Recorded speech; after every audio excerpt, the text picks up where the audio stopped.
Vandets kredsløb er en cyklus. Det betyder, at det hele tiden kører i ring. Altså det er et kredsløb. Derfor kan man ikke sige, at det starter et sted. Men her vil jeg tage udgangspunkt i havvandet. Dette havvand vil før eller siden fordampe, da solens stråler tilfører energi til vandet, som vil gå fra flydende til gasform. Altså, når solens energi rammer vandet, så sker der en fordampning. Det er ligesom en gryde fyldt med vand. Når det begynder at blive varmt, så koger det, og når man så sætter et låg på gryden, så kan man faktisk se fordampningen. Nu vil vandet så stige til værs på grund af fordampningen.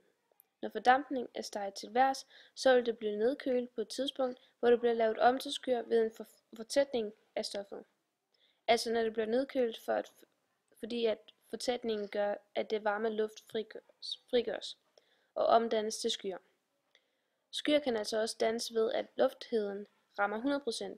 Altså luften kan kun indeholde en bestemt mængde af vanddamp, og hvis luftigheden rammer 100%, vil man kunne se vanddampen, hvilket er skyer. Luftigheden kan være fra 0 til 100%, altså det viser mængden af vanddamp. Skyer kan også dannes på to måder. Skyer kan dannes på to måder. Enten ved en fortætning af stoffet, når temperaturen falder, eller når luften ikke kan indeholde mere vanddamp. Så det jeg egentlig prøver at fortælle, det er, at hvis solen stråler rammer vandet, så begynder det at fordampe, som så rører op til og bliver fordampet og bliver lavet til skyer, fordi skyerne bliver tunge.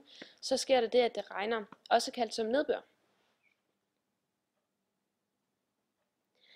Det regn vil ramme landfladen, som vil nedsive til grundvandet.